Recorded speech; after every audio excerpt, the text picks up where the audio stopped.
Social media exploded in popularity in the early 2000s, drawing users in droves. Across various platforms, the number of accounts quickly grew from millions to billions, yet the authenticity of many of these profiles remained uncertain.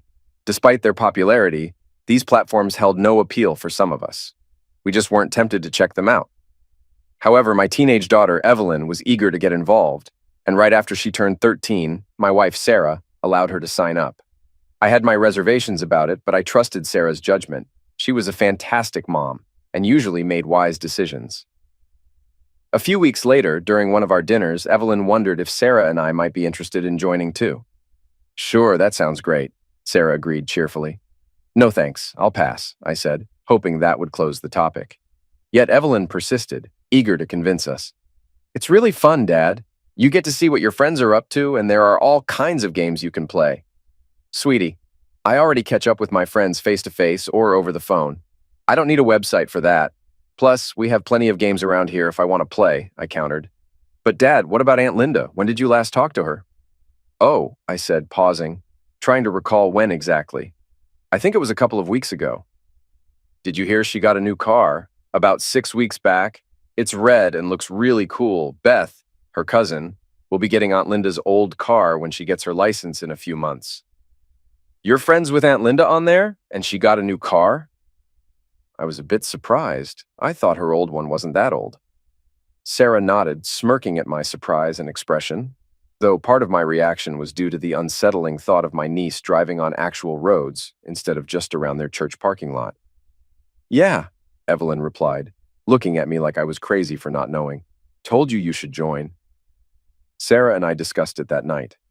I suppose I shouldn't have been too surprised when Sarah took Evelyn's side, especially since she had already given our daughter permission to join and had set up her own account.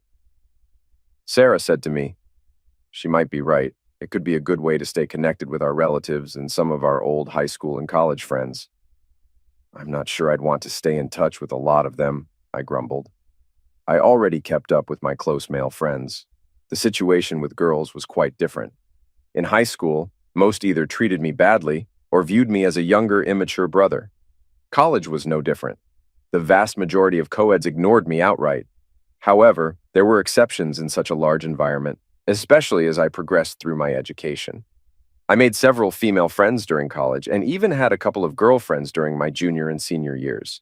That's why we decided to give social media a shot, though my main reason was secretly to monitor Evelyn's online activities closely. I had heard about dangers for young girls online, so I was determined to protect my daughter from them. I kept a close watch on Evelyn's account and was relieved to see that she displayed the level-headedness we had instilled in her. As my concerns eased, I also used the platform to reconnect with old friends. However, I made sure to avoid any interactions with former lovers to prevent upsetting my wife.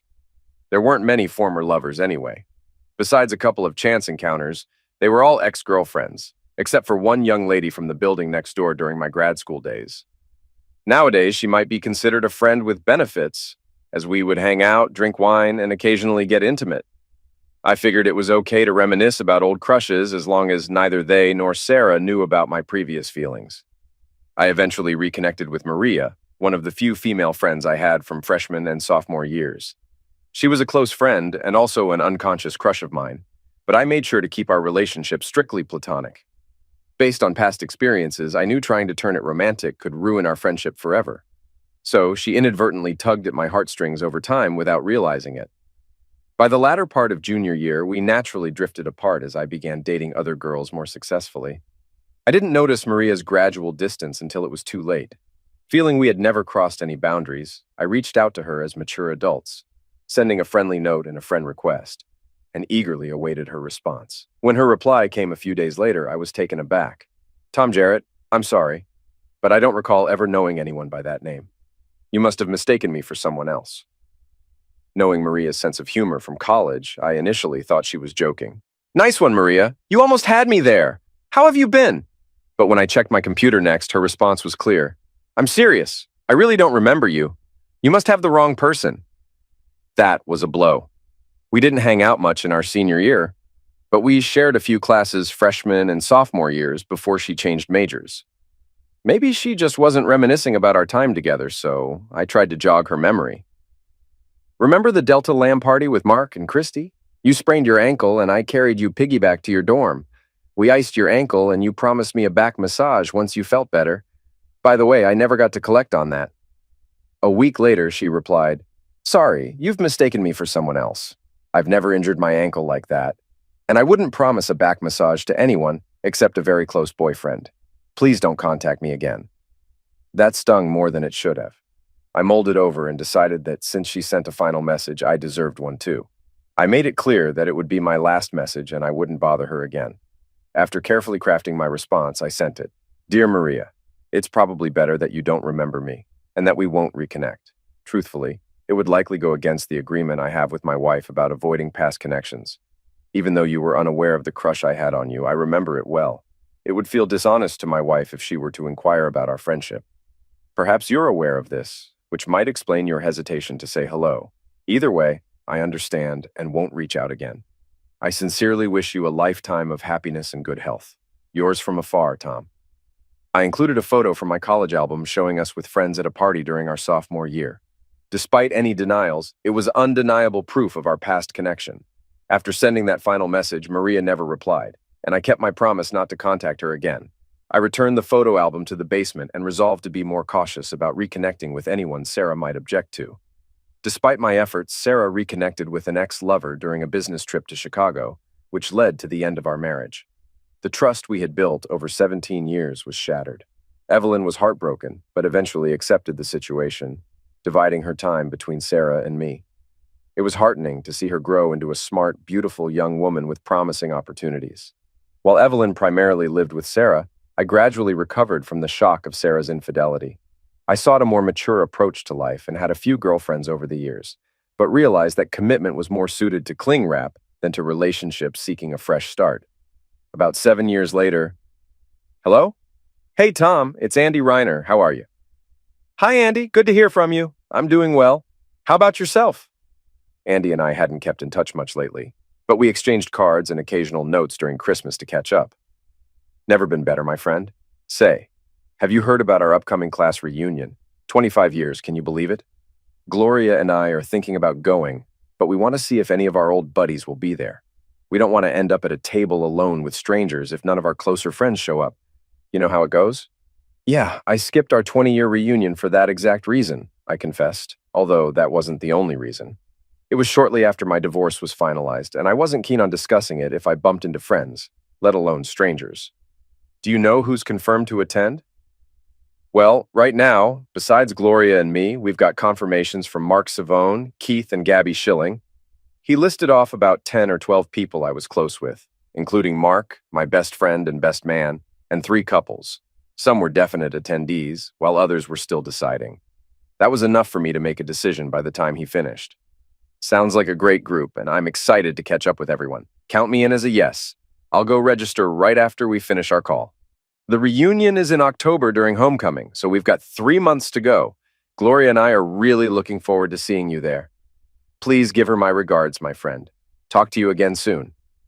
20 minutes later, I had registered to attend, signed up for some of the special activities, and got tickets for the homecoming game against the Cats. Later that evening, I weighed myself and set a goal to shed 10 pounds before the reunion. Even though I'd still be about 15 pounds above my college weight, I figured it would make me look pretty good. Reunion weekend finally arrived with 10 of us committed to attending. Mark and I were the only ones who were single, although Mark had never been married. Larry and Nina were both on their second marriages after divorcing their first spouses shortly after tying the knot. Keith and Gabby had married right after graduation, setting an example for those of us still in our first and only marriages, which made me feel somewhat down considering my own plans. On Friday, there were several activities planned, so I flew in on Thursday afternoon. A few of us gathered for dinner that evening and later had drinks at the hotel bar. Mark and I had been roommates during our sophomore year and remained close friends, so we spent the evening together chatting with our group and others who came and went throughout the night. The next day, Friday, we attended campus tours and seminars with some of our couple friends. The campus had changed considerably with new buildings and artwork, yet in many ways it still retained its charm, with young students socializing on the plaza and others rushing to class. "I remember those days," remarked Mark, "talking to girls until the last minute and then racing to class." Yeah, they'd chat you up, I chuckled. Did you see the note in the reunion brochure about the pizza joint near campus? It's still there, but it's under new management. I wonder if they've redecorated. Redecorated? I'm more curious if the pizza still tastes the same. We texted our group and met at the pizza place for slices and beer. The lobby displayed photos of past and recent visitors, including athletes and celebrities.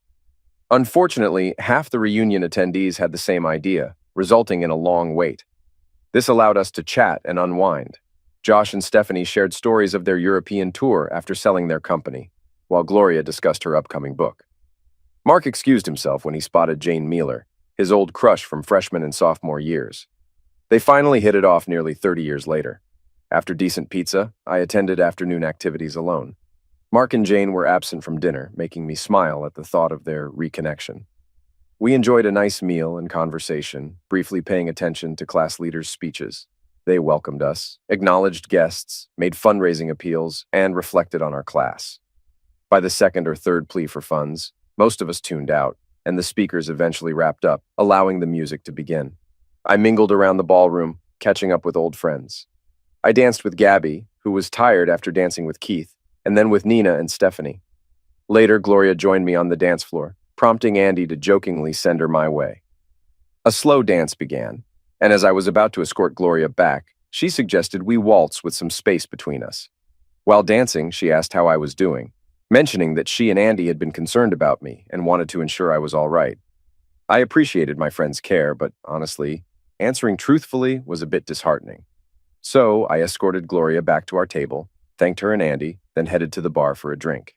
Standing in line, I glanced across the dance floor behind me and spotted Maria making her way towards the line. My heart raced more than it should have for someone who had been a crush nearly 28 or 29 years earlier. But she was still as lovely as ever, albeit visibly older. When she saw me, I waved, and she smiled and waved back before her expression turned serious. Approaching her, I greeted, "Hi, Maria, remember me?" She looked down for a moment before meeting my gaze and nodding. "Hi, Tom. Of course I remember you," she replied, opening her arms for a hug. Not wanting to miss the chance, I embraced my old friend for the first time in years.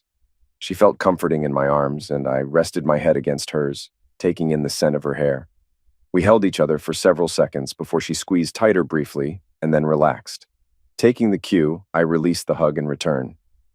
"How have you been?" I asked. She glanced around before turning back to me. "Tom, can we get a drink and find somewhere private to talk?" We grabbed our drinks and wandered into the lobby, finding an empty sofa where we could sit and chat. "Is this all right?"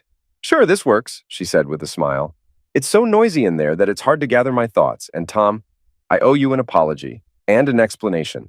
That whole wrong person act you pulled, was that about 7 or 8 years ago?" She nodded. "I'm really sorry, Tom. I was so excited when I received your first message that I started typing right away. But as soon as I finished typing your name," she chuckled softly. "I only got as far as 3 letters, T-O-M, before I realized the implications if my incredibly jealous husband found out.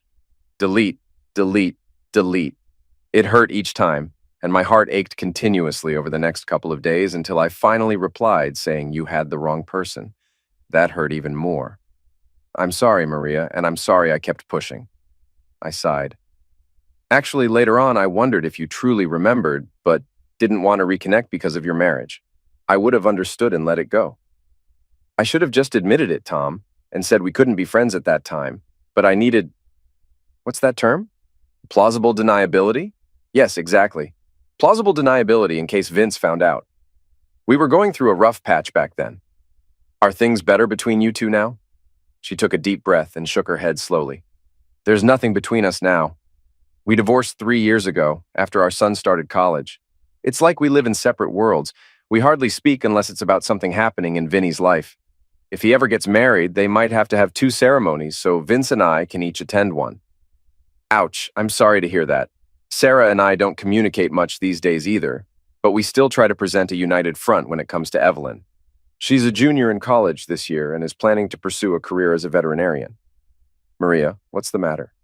Tom, do you ever think about, what could have been?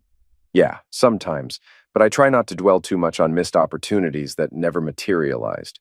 Why do you ask? What's on your mind? Do you remember when you sent me that last note where you mentioned you had a big crush on me? Tom, Usually girls pick up on some sort of hint in those situations, some sign, but I never got anything like that from you, no hints at all. Or maybe I was just oblivious because we were such good friends. Anyway, I've often wondered what it might have been like if we had taken a chance and gotten together, even just for one night. Maria, you were a dear friend, and I wanted to keep it that way. I hate to admit it, but I still had some growing up to do back then. Yes, I had a big crush on you, but I had what you might call a wide range of crushes during freshman and sophomore years when we were close friends. I usually had crushes on several girls at once before starting to figure things out later in college, including the realization that it's not wise to have more than one crush at a time. However, during those first 2 years, it was rare that any of those crushes led anywhere. I chuckled, recalling some of the disasters. On the rare occasions when they did, it usually didn't end well. So instead of risking our friendship, I tried to conceal my silly crush on you. Sometimes I admitted it to one of the other girls as a cover, just to keep you in what today's youth might call the friend zone. Maria laughed. Tom, I think that term is well established, and maybe even outdated now. We both chuckled, but I wanted to steer the conversation forward. Maria, it doesn't matter anymore. If we're talking old expressions, it's like water under the bridge far downstream by now. Maria looked deeply into my eyes before slowly shaking her head. No, Tom, it's not irrelevant, and yes, it does matter. Take me upstairs to my room, or yours, and let's explore something new together. I've spent 7 years, or however long, wondering. Now I don't have to wonder anymore. She didn't need to ask again. I took her hand and we headed straight to the elevator. As soon as the doors closed, we were close together, her hands clutching my jacket to ensure I wasn't slipping away, and mine cradling her face, savoring her softness and the passion with which she kissed me. She kicked off her heels before we exited the elevator, and we practically dashed down the hallway to my room, giggling all the way. There, I locked the door behind us, and our kissing continued fervently. Oh, Tom, why didn't we do this back then? She whispered. Why was I so blind as to not see it? And why were you so afraid to tell me? Seriously, we wasted years that we could have been together, she said. Shh, don't say that, Maria. We had lives to lead, children to raise. But it's not too late to start now. We spent Saturday morning in bed, then grabbed brunch and headed to the game. Our tickets were in the same section, and we managed to sit together. The game was intense, with our team winning by 4 points in a thrilling finish. As underdogs, the stadium erupted in celebration. Maria and I went to our rooms to change for dinner. When I knocked on her door, she pulled me inside, and we almost missed our reservation due to making out. Mark and Jane noticed our smiles at dinner, mirroring their own. After dinner, we joined friends at the class party. We mingled and danced until Maria gave me a certain look. We left shortly after and returned to her room. That night, our lovemaking was even more passionate and confident. Despite living far apart, me in Dallas, Maria near NYC, we decided to keep our relationship steady but casual. Maria insisted we avoid making it official due to the distance, though I hoped for more. Over the next few months, we stayed connected, talking weekly and texting daily, seeing each other about once a month. To keep our relationship private from my daughter, Evelyn, and her ex, Vinny, we met in neutral places, exploring and relaxing in hotels with great room service and comfortable beds, where we spent most of our time together. However, things didn't quite go as we had planned. As our relationship progressed, my feelings for Maria grew stronger, and before long, I found myself falling in love with her, just as I had suspected might happen. We had agreed earlier not to rush into declaring our love, so I held back, contemplating how I could align my life and career to be with her full-time. While I wasn't enthusiastic about living in New Jersey or New York City, I was increasingly open to the idea of making sacrifices to spend my life with Maria. I was even willing to consider moving to a neutral city if she wasn't keen on relocating to Dallas with me. In May, we met up in Charleston for a weekend getaway. My flight had been delayed on Friday, and with our time together starting with a romantic Friday evening and Saturday morning in the hotel, we hadn't even ventured out to explore the city. As we lounged in the hotel room, I pulled out my laptop to look up local attractions I had bookmarked, hoping to entice Maria to venture out with me. Since it was a week before her birthday weekend, I had also secretly arranged a spa trip for her on Saturday afternoon, hoping to surprise her with a special treat. Maybe she'll have other ideas, I murmured to myself, considering different ways to spend the day together. Suddenly, a phone rang, seemingly from within our room. It wasn't my phone or Maria's, so I searched around the room trying to locate it. The ringing stopped before I could find it. I kept searching, but the sound had been faint and muffled, making it hard to pinpoint. Just as I was about to give up, the ringing started again. This time, I was determined to track it down, realizing it must have fallen behind or inside the dresser, possibly wedged behind a drawer. I continued searching and found the phone hidden in one of the drawers beneath Maria's clothes. It didn't belong to Maria, so I picked it up, curious about who had left it and how Maria hadn't noticed it when she packed her clothes. She hadn't brought much since we were leaving the next day. Since the phone had stopped ringing, I decided to take it to the front desk. Maybe they could locate the owner once I confirmed with Maria that it wasn't her work phone. I set it aside and returned to my laptop, but a series of notification sounds drew me back to the phone. I couldn't unlock it, but I saw some partial text messages on the screen, and another message popped up as I tried to make sense of them. WTF, are you? You're not at your sister's. Had to trick it out of her, but Trudy says you haven't. Trudy? That was Maria's sister's name, though we hadn't met. Maria had mentioned her a couple of times. You better be home when I get there or so. Call me now. A little later, I was still sitting on the edge of the bed, feeling deflated, when Maria walked in, practically dancing with joy. Oh, Tom, thank you so much. That was amazing. Tom, what's the matter? She seemed shocked, as if I had a stroke or something. But when I held up the phone for her to see, her face drained of color and she looked crushed. The phone kept ringing, Maria, and ringing. Did you forget to turn it off? She shook her head vigorously, tears streaming down her face. No, God, no. What game are you playing, Maria? Letting me fall for you while you're with someone else? Another lover? A husband? That's it, isn't it? God, Maria, how could you? If you're still married, we can't be together. Tom, no, it's not what you think. Really? So it's not your husband? The one you said you divorced? Or maybe you didn't? Or did you remarry and forget to tell me about that? She tried to hug me, to pull me into her arms like she had before with her lies. I stepped away, not wanting her touch. Oh, damn it, Tom. Please. It is Vince, but it's not what you think. Oh, really? I said incredulously. So all this time I've been falling for you, it hasn't been a complete lie? I grumbled, trying to keep my voice steady. And we're not cheaters, the scum of the earth like Sarah and her friend? Please tell me that's not true, because right now, that's how it looks to me and it's making me sick. I'm struggling to keep my lunch down, and if I manage that, I'm seriously considering walking out that door and never looking back. Tom, please, let me explain, please. Fine, but only because I cared about you, Maria. Or at least I thought I did. Now I'm not so sure, but go ahead, I'm listening. No more lies. She sat back on the bed, her hands clasped together tightly as if trying to wash away the guilt. Tears still streamed down her face, but at least she met my gaze as she spoke. Tom, I'm so sorry, but this is the truth. The awful truth. Vince and I had been struggling for a long time when you contacted me almost 8 years ago. We were still together, mostly for Vinny, our son. I was in therapy trying to save our marriage, but he wasn't interested and it wasn't helping. Eventually, things got so bad that I realized I had to leave him. I consulted a lawyer and started the divorce process, but Vince brought up the prenup I signed 17 years ago and threatened to enforce it to the letter. I'd end up with next to nothing. Sure, there would be some money, but nowhere near what I was used to. So you're a gold digger too? No, not like that. You see, Vince had a strict prenup, and he had Rafael Bonadus, one of the top divorce lawyers in the state.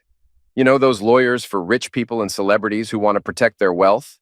I had some young lawyer fresh out of law school who was so inexperienced and scared that she probably panicked the first time she met Mr. Bonadus. When we negotiated what I'd get in the divorce, I would have ended up with next to nothing.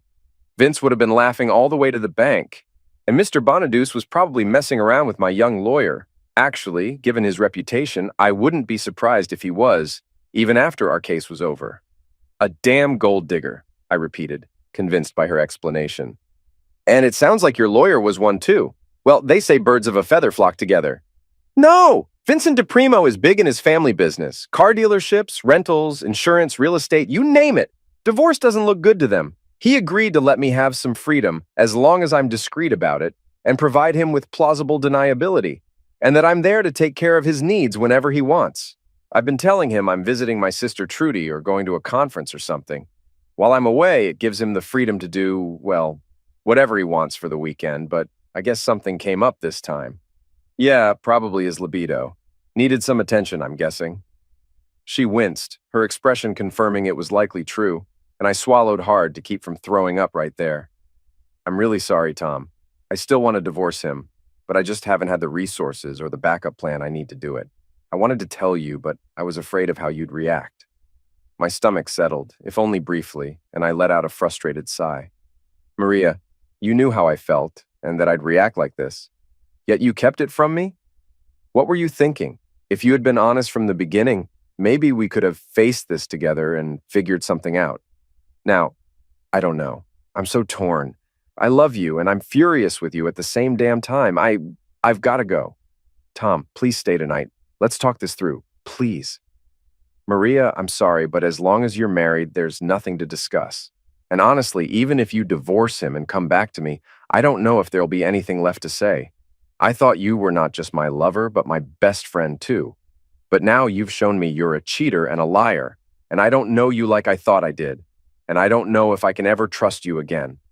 No, I'm sorry, Maria, but I need to leave and think about all of this. She cried and begged as I packed, making grand promises if I'd stay, but I knew I couldn't be manipulated, whether by love or lust. Within 5 minutes, I had my things packed and was walking out the door, trying to block out her tears and pleas. My heart felt like it had a giant hole in it as I flew back home, and that feeling lingered in the days that followed.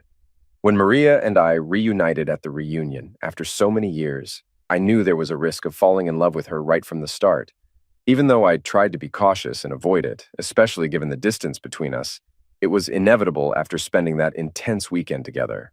I tried not to let myself love her, but I couldn't stop it. Yes, I came to love her deeply, and I still do, but now my world was in turmoil, engulfed in a blaze she had ignited. It tore at my heart for her, and it threatened to shatter the person I thought I was. I sighed heavily, unsure of what steps to take next and how to navigate the situation with integrity, dignity, and love, assuming any of those were still possible. Realizing we had already crossed the line into adultery, any hope of maintaining honor and dignity seemed lost. As for love, despite everything, I wanted to continue loving her, but I questioned whether I could, even if she wanted me to. I was filled with anger towards her and anxiety about where we might go from here if she chose to divorce her husband. If not, I feared I might never see her again. It took me a week of pouring my raw emotions into carefully crafted words on the screen of my computer. I edited and re-edited my thoughts until I felt they were coherent enough to send. In the email, I expressed that she should reach out if she decided to pursue divorce or if she chose to remain with her husband. If neither happened, I promised to contact her again in a few weeks. It wasn't explicitly stated that it might be our last communication, but if Maria couldn't read between the lines, maybe she wasn't as perceptive as I thought.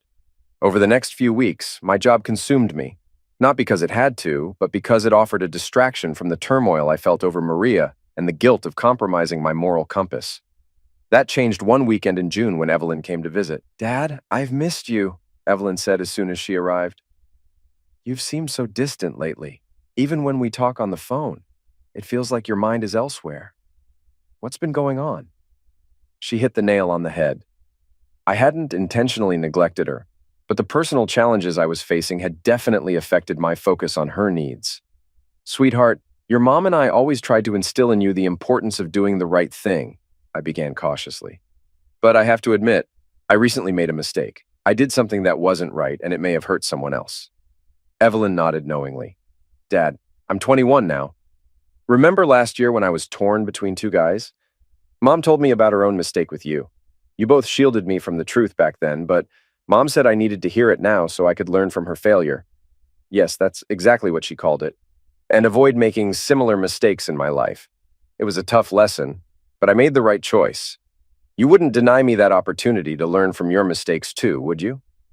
I glanced at Evelyn, grateful that she had grown into such a thoughtful young woman, even if her curiosity sometimes got the best of her. She placed her hand on mine and asked gently, "What's going on, Dad?" I hadn't planned on revealing my mistake to anyone, especially not to my daughter, but I realized it could be a valuable life lesson for her, reinforcing what her mom had already taught her and possibly guiding her in the future. Taking a deep breath, I decided to open up. I reconnected with an old friend and we ended up falling in love over a few months. Just when I was thinking about making things more serious, I discovered she wasn't actually divorced like she had told me. Ouch! So she lied to you and cheated on her husband, and now you're feeling guilty about it, even though you didn't know? Evelyn's quick understanding and insight didn't surprise me. She was on track to graduate with top honors next year, after all. Yeah, that's about right. She claims her husband isn't exactly a saint either, but two wrongs don't make a right, Evelyn finished my thought, showing that she remembered the moral lessons we had taught her from a young age. Dad, what matters is that it wasn't intentional, and you stopped as soon as you found out, right? Yeah, but I'm not sure where things go from here, I admitted, feeling uncertain about the future. Well, that's what you should focus on. Moving forward, not dwelling on the past, Evelyn advised wisely. Smart kid, indeed. I smiled at her, appreciating her maturity and understanding. A few days later, Sarah called me out of the blue. Is Evelyn all right? I asked, concerned by the timing of her call. Yeah, she's fine, Tom, but she seemed worried about you. She didn't give me any details, but I just wanted to check in and make sure everything's okay. Sarah, I'm all right. It's nothing serious. I should have stopped there and thanked her for reaching out, but our long history of sharing made me continue. I made a mistake recently, and it's been tough dealing with the consequences. I'm sorry to hear that. Do you want to talk about it? No, not really, I hesitated. Well, maybe. Can I ask you something personal? She chuckled. We've asked each other plenty of personal questions over the years. It's a first for you to ask if you can ask. Shoot. When you had your affair, did you ever feel guilty? Wow, that's really personal and unexpected. I'm sorry, you don't have to answer that. I'll catch up with you later, okay? Wait, Tom, I actually want to answer that. I was grown up enough to understand that what I was doing was wrong. I knew it could hurt you and damage our relationship if it came out, but the temptation was strong, and the first time I wasn't strong enough to resist. After I crossed that line I never intended to cross, it didn't make me braver, but maybe it emboldened me to keep going. I knew it was wrong, and yes, I felt guilty and dirty afterward. But there was also an extra thrill that made me think I could get away with it until I got caught. When it finally happened, it was a relief in some ways, but facing the consequences was much harder than I ever imagined. I've been paying for that mistake ever since and regretting it every day. I'm truly sorry, Tom, for what I did to you and to our relationship. I regret the trust I broke. Thank you, Sarah, for being honest with me. I appreciate it, even now. What's going on, Tom? Why are you bringing this up now? You're not married, but wait, are you involved with someone who is... I was seeing someone and we were getting serious, but then I found out the truth and realized I was involved in adultery too, even though I didn't choose it. Tom, don't blame yourself if you didn't know. I made a terrible choice looking back on it now. But if you were unaware that she was married, you can't hold yourself responsible for something you didn't know. Yeah, I keep trying to tell myself that. It's been tough. Don't let it eat you up, Tom. Just remember, now that you know, you're accountable for the choices you make moving forward. It might feel challenging, but I've known you a long time, honey, and I believe you'll make the right decisions.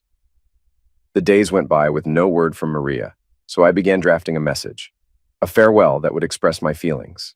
It felt like those scenes in old movies where the protagonist crumples up note after note into a wastebasket. Except in my case, the digital recycle bin on my computer would have been overflowing with discarded drafts, were it not for the ease of editing on screen. One evening, I was deeply engrossed in yet another revision after work when the doorbell suddenly rang. Peering through the door's peephole, I saw a sharply dressed man accompanied by two burly men in ill-fitting suits on the sidewalk. They reminded me of an oversized version of the old Bobbsey twins, a strange thought given the circumstances. I cracked the door open and asked cautiously, "Can I help you?" "Mr. Jarrett, I'm Vincent DePrimo. We've never met, but you know my wife, Maria, quite intimately, I understand. We need to talk. May I come in?" "Mr. DePrimo, this really isn't a good time," I replied, feeling uneasy. "Mr. Jarrett, I've come all the way from New Jersey. My associates and I would appreciate it if you could find the time to let me in. It would be in your best interest," he said firmly. With the two hulking men looming behind him, I couldn't deny their implied threat. Come in, Mr. DePrimo," I relented, opening the door wider and hoping I wouldn't regret it. I shut the door quickly behind him, wary of the Bobbsey twins potentially barging in. If things went south and they tried to force their way in, I feared I'd have a situation on my hands, a home invasion I wasn't prepared to handle. or rebuild my house if I ever got over this. Luckily, as I closed the door, he motioned to his associates, who acknowledged with a nod, halting halfway up the steps. The deadbolt clicked into place, and I faced him. "Please, come in and have a seat in the living room. Can I get you some coffee, tea, soda, or maybe some scotch?" I offered after a brief pause. His serious demeanor cracked into a faint smile. "Scotch sounds perfect, Mr. Jarrett." I poured 2 glasses and handed one to him. "What can I help you with, Mr. DePrimo? Is everything all right with Maria?" He savored the aroma of the Macallan before taking a sip. "She's all right physically, but we're in couples counseling. She's been telling me she's visiting her sister in Ohio or attending conferences for the past 7 or 8 months.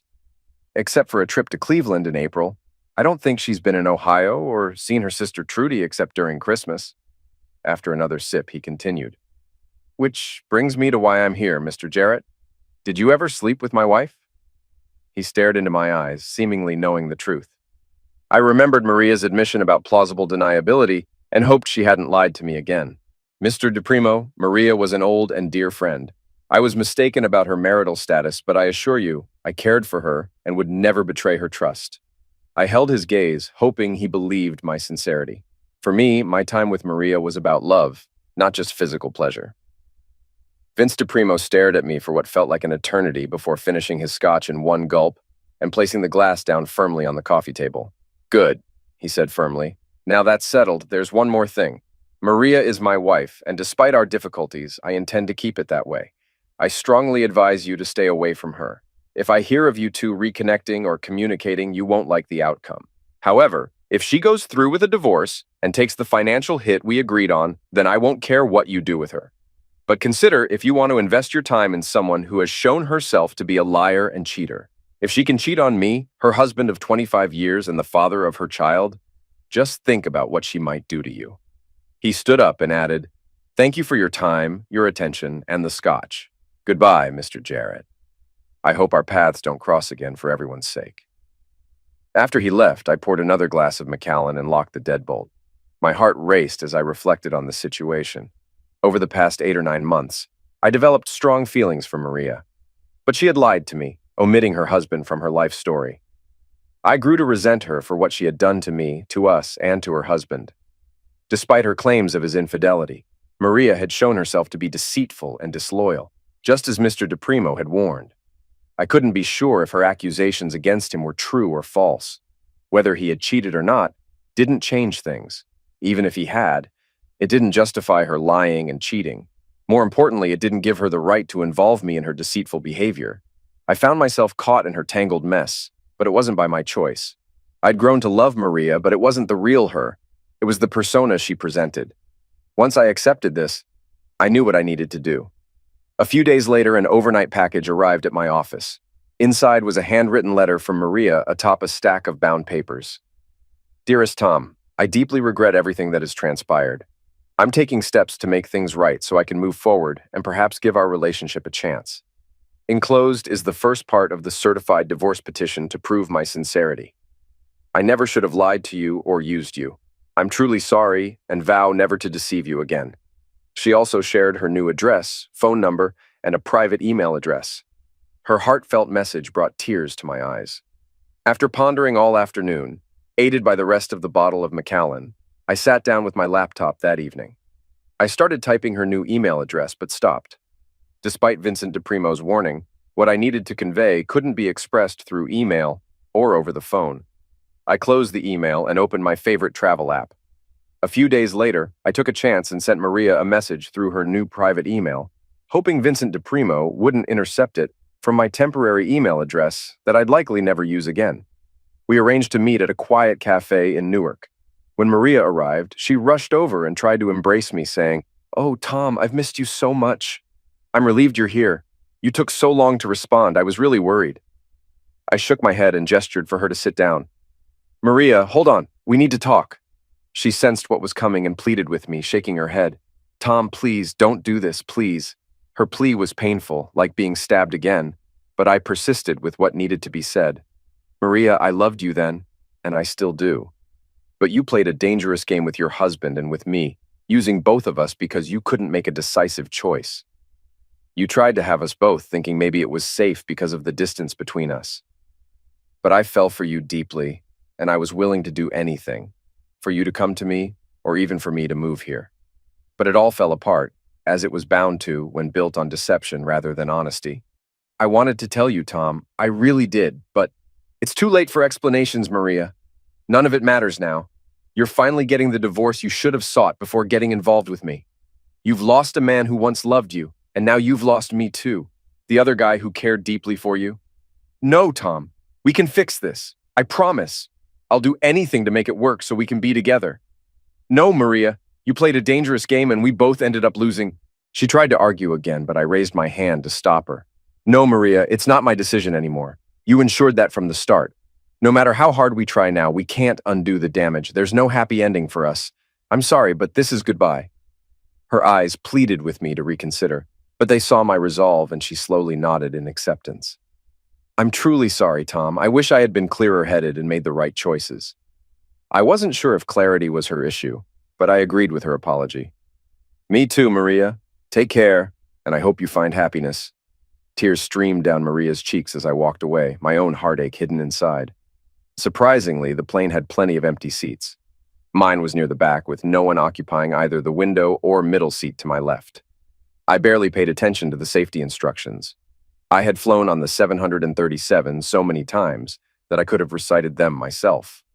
The flight attendant who came by to check on my seatbelt, stowage of my personal item, tray table position, and seat alignment hardly registered with me. During takeoff, I shut my eyes, attempting to push thoughts of Maria from my mind. Images of her floated around me, reminiscent of the alluring figures in those James Bond opening sequences, tempting me to join her once more. "Excuse me, sir?" the attendant asked a while later as beverage service began. "Can I get you anything?" "Just water, please," I replied, looking up at her. She had blue eyes, a pleasant smile, and a short bob of dark hair, looking every bit the quintessential flight attendant in her uniform. I tried to muster a smile. "Nothing stronger?" "You look like you've lost your best friend," she remarked. "I did. I ended things with her." "Oh, I'm sorry. I didn't mean to pry." She handed me the water and moved on, and I returned to my thoughts and frustrations. "Hey again," came a soft whisper. Services paused for a bit. "Want to talk about it? About what happened, since I've already pried and all?" I couldn't help but smile a bit more genuinely this time. "Is the airline offering in-flight psychologists now along with movies?" She chuckled. "No, but you looked so sad. And then what you said hit close to home. I went through something similar a while back when I realized he preferred things the way they were over being with me. 5 years wasted. Do you want to share your story? Or should I leave you be?" "Thanks for noticing and asking. Not many people do that these days." Lesson 1 in recovering from a breakup. There are still good people out there. "Thanks. You know, despite my initial doubts, I'm actually enjoying this extra service." She laughed. "Good to hear. So do you want to share a bit about your situation? Maybe I can offer some fresh insights on what happened, give you some bang for your buck if that's okay." "Yeah, sure, thanks. My girlfriend and I have been apart for a while now after I caught her lying. She's tried to patch things up, but I just can't trust her enough to make our relationship permanent, especially after a similar situation with my ex. You know what they say, once bitten, twice shy? Yeah, I get it. My ex-husband betrayed my trust. I gave him another chance, and he hurt me even worse by cheating again. I learned my lesson the hard way." "I'm sorry to hear that." "Thanks, but that was 12 years ago. Somehow, I've been lucky since then. It wasn't planned, but I've managed to avoid him ever since." "Too bad we're on a plane. There's no wood for you to knock on." She shrugged. "I don't think it would make a difference. I'm older now, and he probably hasn't changed much either. If we ever happen to cross paths again, I'll just keep quiet and walk right past him. Oh, and I'll do the same with Benjamin, my status quo guy." Despite her duties, which didn't take long due to the empty plane, she surprised me by returning. We continued our conversation for most of the flight, which lifted my spirits and brightened my mood. After we landed and the passengers in front started disembarking, I thought about what lay ahead and let out a sigh. Don't be too hard on yourself. It hurts, but it's not the end of the world. You'll be okay. Turning, I saw her standing in the aisle just behind my row of seats. I got up from my window seat and stood upright in front of her, ducking under the overhead bins. "Thanks for talking with me. You really made this miserable flight much better. By the way, I'm Tom." She smiled and extended her hand. "Nice to meet you, Tom. I'm Cindy," we both said simultaneously, pointing to her name tag. She chuckled and handed me a card. "I don't usually give these out, but I have a feeling you could use a friend. If you ever want to talk, my cell number is on there." I took the card and glanced at it. "Thanks, Cindy, and thanks, something. I might just do that." We said our goodbyes after we got off the plane and didn't see each other again. As I made my way to the parking lot for my car, I set down my carry-on bag, pulled out my phone, and Cindy's card. I scanned her card into my contacts and then opened a message to her. "Hi, Cindy. It's Tom from the plane. This is my cell. It was great talking to you. Hope our paths cross again sometime."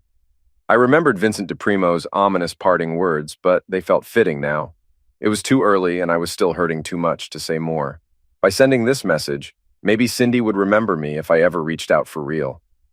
I slipped my phone back into my pocket and walked out of the terminal into the bright sun. Despite the Texas heat making me sweat immediately, I looked forward to the cool air conditioning inside. Yet before I'd gone 30 feet, my phone buzzed with an incoming text. I checked it and read, "Cindy, hi Tom, me too." Her brief reply warmed my heart more than the scorching sun. Maria was out of my life now, but maybe I'd find new love in the future, perhaps with Cindy or someone else. I didn't have to be alone and lonely forever. Almost forgetting about the summer heat and feeling a new sense of optimism, I smiled and looked ahead to what lay ahead. 35 years later, at our reunion with tickets in hand, I headed to the bar. The closest one to our table had a long line, so I walked further around the ballroom to the next one. As I made my way, I reflected on how much everyone had changed since our 25-year reunion. Many had gained weight, lost hair, and showed more signs of aging with extra lines on their faces. Some had gray hair, and a few tried to fight aging with hair dyes, transplants, or plastic surgery, with mixed results. Now in our late 50s, most of us from our graduating class seemed to be in decent shape and enjoying themselves. However, a few individuals looked much older, perhaps due to genetics or a life of hard living, showing how time had affected their appearance and, in many cases, their health. They were hardly recognizable compared to our youthful days together. In fact, aside from a handful of close friends and those I've kept in touch with, most of my classmates were now distant memories, some barely recognizable. Then there was a table in one corner of the ballroom marked with a single battery-operated candle, thanks to the fire marshal. It bore the words "In Memoriam," listing the names of those who had passed away for various reasons over the years. Keith Schilling, always struggling with weight, passed away as expected due to heart issues, leaving behind his wife Gabby and their almost grown children.